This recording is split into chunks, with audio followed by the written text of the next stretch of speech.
Today we're going to upgrade the fuel pump in this Fox Mustang. We're going to put this 255 liter per hour Deechworks pump in it. The other day upgraded the fuel pump wiring in the car. Now we're going to get into the actual pump. So follow along with me and I'll show you how to do it. A lot of these Foxbodies have a real horror show of a fuel tank. So when you get in there, take a close look, swab the tank or replace it if it's a real disaster. Just for example, this jug contains gasoline that I took out of a Fox Mustang tank a little while ago. It's not dyed fuel, that's just black crap in there. So watch what you're doing. You get it apart, it's possible you have to replace the tank. You need a few special tools to complete this job.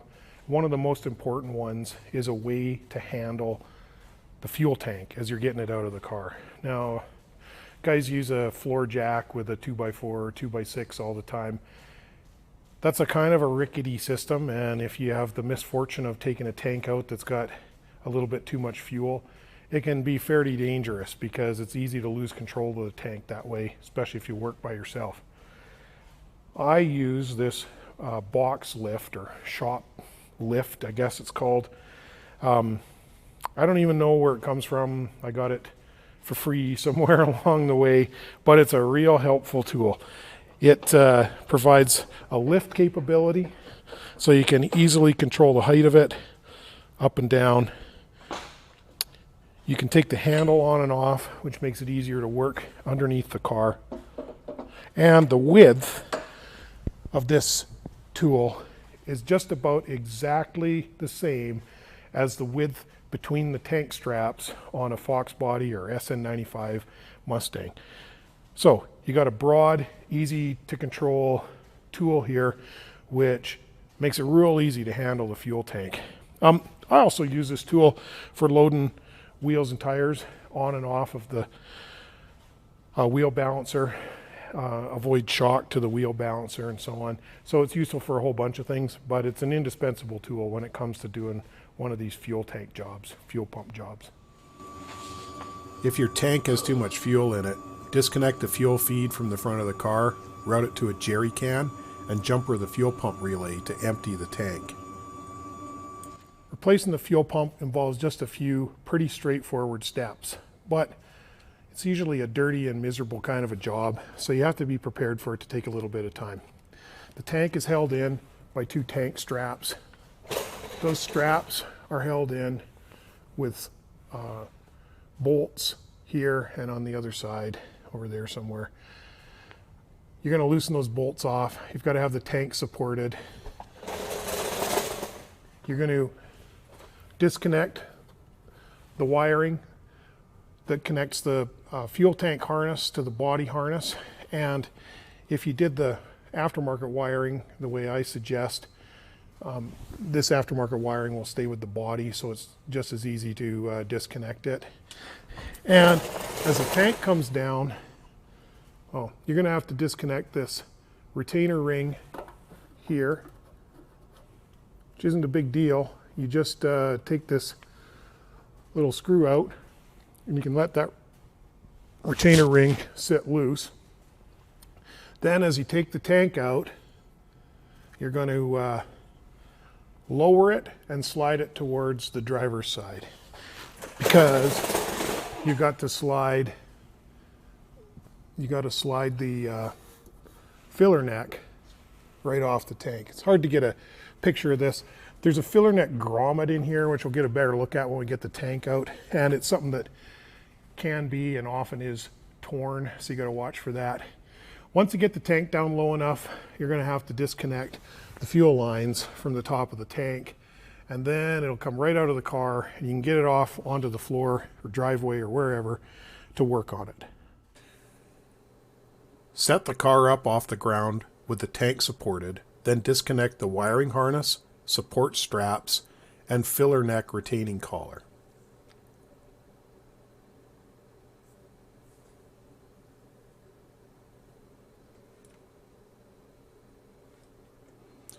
Gently lower the tank and slide it towards the driver's side to disengage it from the filler neck. Then continue lowering the tank enough to gain access to the fuel lines, being careful not to stress them. All right, when you get this far, you need to disconnect the fuel lines. So there's the two actual fuel lines here, and there's the charcoal canister vapor line up there. There are special connectors on these fuel lines. You need to be careful. They're not going to be in a replacement kit, so you need to be able to reuse those. And you should be careful with that vapor management line as well, because you can break the nipple off of that fitting and so on. Disconnect the vapor recovery line first, since it's the shortest. Then disconnect the feed and return lines. I like to label the feed to be absolutely sure that I reconnect it to the right fitting when I put the tank back in. The feed and return lines use different types of quick disconnects. The feed uses the same type of clip as the fuel filter, and the return uses a different plastic clip that has to be compressed from both sides to release. Once the lines are disconnected, pull the tank out from under the car to work on the fuel pump replacement. The things that you have to be prepared for is the fuel tank grommet to be bad, which this one is. That's not always the same day item to get. So when the tank comes out of the car, it's going to be dirty. So you're going to want to try and clean it up a little bit before you start taking the fuel pump out. One of the first things I like to do is tape off this filler neck area just with some duct tape, or this is black Gorilla tape, to try and keep stuff from falling in. This doesn't have to be perfect, but your objective here is to stop the thing from getting full of debris. You can also tape off these fuel fittings. And then you're really going to want to clean up this ring area where you're going to take it apart. Now, another special tool that you're going to want is a brass drift. The tank is steel. And you're going to drive this retainer ring with a little hammer and the brass drift to release the retainer ring so you can pull the whole assembly out. If you just use a steel punch, you run the risk of creating a spark. And if you create a spark, especially you got an empty or mostly empty tank here, there's fuel vapors everywhere, you can get yourself in a lot of trouble in a hurry. So use a brass drift. You can get this at a Princess Auto or in the US Harbor Freight for just a handful of money. This isn't even a commercial one. This is some old brass shaft out of something that I picked up along the way. But I've seen the commercial brass drifts available at Princess for like, I don't know, $8 or something like that. Not a lot. So don't scrimp on that. Don't blow yourself up. Clean up the area around the fuel hat carefully. I like to vacuum it, then scrape it with a plastic trim tool, vacuum it again, and then use shop air to blow any remaining debris out of the way before I release the retaining ring. Use a brass drift and a small hammer to release the retaining ring on the fuel hat assembly, then vacuum the area one last time before you pull the pump out. You usually have to fiddle with the pump a little bit to get it out, but be gentle. It will come out without applying a lot of force. Once the pump is out, take a careful look inside the tank for debris or contamination. Take 2 screws out of the side of the fuel hat, disconnect the pump wiring, and release the hose clamps. Then remove the old pump from the fuel hat assembly. Keep everything clean while you're working with it. Well, first things first, I managed to get a new tank grommet, so that's good. Secondly, I'd never used that Deechworks pump before. When I got taking it apart, I suddenly realized that it has an offset inlet, and it, frankly, does not fit worth a darn in this Mustang hanger. I would have had to cut the hanger up. The pump also has a goofy sock arrangement on it, and just the way it was going to lay in here, I was going to end up with that sock at a right angle to the direction it really needs to be inside this tank. So I took it back, and I got one of these Aeromotive 340 Stealths. This is a pump I've used a lot. It works good. It's total overkill for this project. Uses a normal sock that you can put on at any orientation.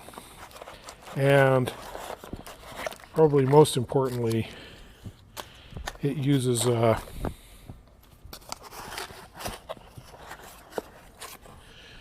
center inlet. So that's going to fit in the Mustang hanger just fine. Now, install the new pump in the fuel hat using submersible rated hose to connect it, and making sure to install the isolator between the pump and the hanger. Connect the wiring on the new pump to the wiring on the fuel hat. I usually use insulated spade connectors for this. Take care to match the positive and negative wires up correctly, and do not use electrical tape inside the fuel tank. Install the new fuel strainer on the pump just before you put the pump back in the tank, and being careful to orient it the same way the old one was. Before I install the pump, I always like to jump it briefly to a battery to make sure that it runs. I think maybe the first thing I'm going to do, since this grommet's got to be replaced, is replace the grommet. That way, if I drop a broken off piece of this grommet inside the tank, I haven't contaminated the pump. You can see what happens. These grommets tear just like that. It's an old original part. This car had obviously never had been apart. A little lubrication goes a long way on all of this. So we're going to lube this in a couple places. First, we're going to put a little lube on the inside edge. This is just 2050 engine oil. I keep in a little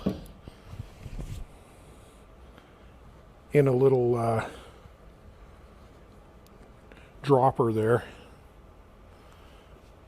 It's not going to hurt anything in the gas tank. I want to lube that grommet so that it's easier to slide the filler neck back into it without tearing it up.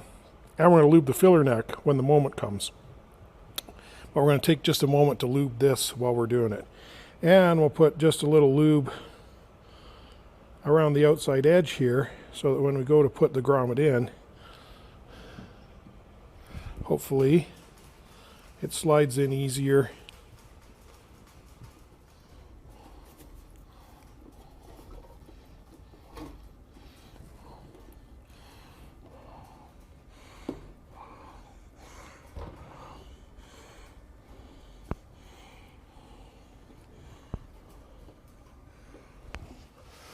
The pump is a little bit of a fiddly deal to go in here. So we're going to put just a little lube on this gasket. You need to make sure you still have the gasket. It won't come with the pump kit. It might come with a hanger kit. And your gasket could be damaged. This one looked okay and it stayed in the car. But we'll put just a little lube on that gasket so that if we end up moving the pump around while we're putting it in, we're not going to screw it up. And the last thing I did off camera was put this sock on. You want to keep this clean. And I put it on with the orientation of the factory sock. Now, if you remember, this deal was oriented like this. So there are little holes here, little notches. That's the place to try and get the sock through if you can. Drop that in. That looks good. You're going to gently slide that in. And you want to make absolutely sure that you have it inside the pump pocket. It's always a fiddle.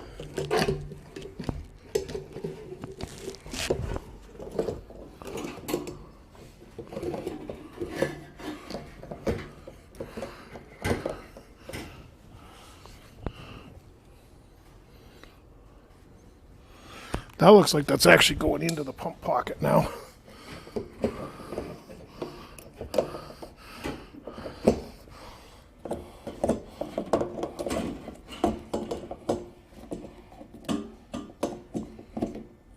And that's our correct orientation there.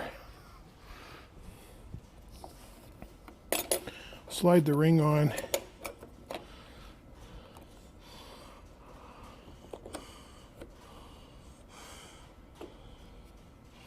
And we'll start the ring by hand. Satisfied everything's centered.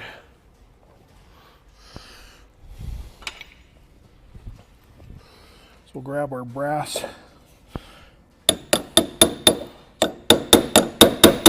drift and start to lock this ring in place.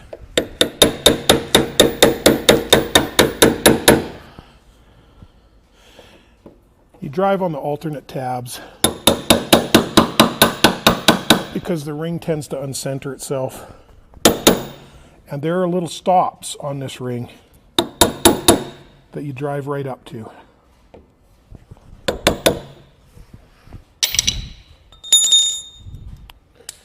Okay. One thing I maybe didn't show, but when I wired this, I came back here and I double checked which one of these wires is positive on here and made absolutely sure that when I wired this inside that I have the right thing positive and the right thing negative.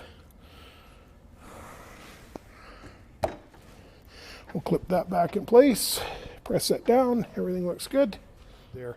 And when you go to put this back in, you've got to be a little bit cautious about these wiring harnesses to make sure that you're not pinching these wiring harnesses between the tank and the body. You can actually see some marks on this piece here where it was pinched just a little bit from forward. But we're going to put it in carefully and we're going to peer up in there and make sure everything's right. If you still have this clip, it's very helpful in avoiding trouble there. But all right, there's a couple of things to pay attention to under here when you go to put the tank back in. First, make sure that you don't pinch either your new power wire or your old body harness between the tank and the body when you put it back in place. Go slow, take it easy, make sure you're doing that without causing a problem. Secondly, put a little lubrication on this filler neck to help it slide in easier. This one actually had a little bit of undercoat on the edge here, so I scraped that off to try and avoid any additional risk to damaging the new filler neck grommet. But a little lube on here will help slide it together easier. And when you slide it together, try not to put a bunch of undue strain on the thing. You can destroy the new grommet, which isn't any fun. The best time to replace the fuel filter is when the tank is out. Make sure you orient the new fuel filter correctly for the fuel flow through the system, and make sure the retaining clips are properly seated. With the tank positioned back under the car, raise it up high enough to reconnect the fuel lines and vapor management line. Once the lines are connected, raise it up gently until you have it high enough to slide it onto the filler neck. Slide the tank onto the filler neck gently, being careful not to overly stress the grommet. Then continue raising the tank into place in the car. Check the wiring harness and fuel lines frequently to ensure that you're not pinching any of them. This includes the fuel level sender harness as well as the fuel pump harness. Once the tank is far enough up to install the straps, start with the driver's side strap and get the bolt started, but not tight. Then start the other side. Check your harnesses and fuel lines again, then begin tightening up the strap bolts in several steps, checking carefully for pinching as you go. I usually get the passenger side done up first, then finish by tightening the driver's side.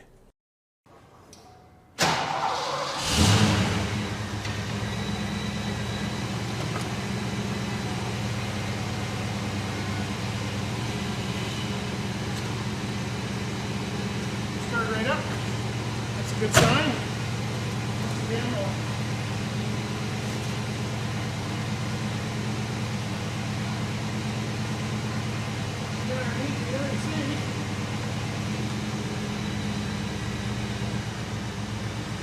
Before you actually start the car, put some fuel in the tank, prime the pump by cycling the key, and check for leaks.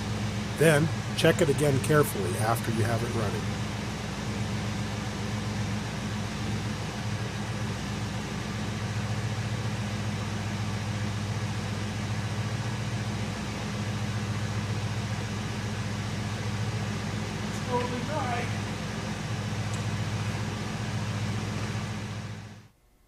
Hey, thanks for watching.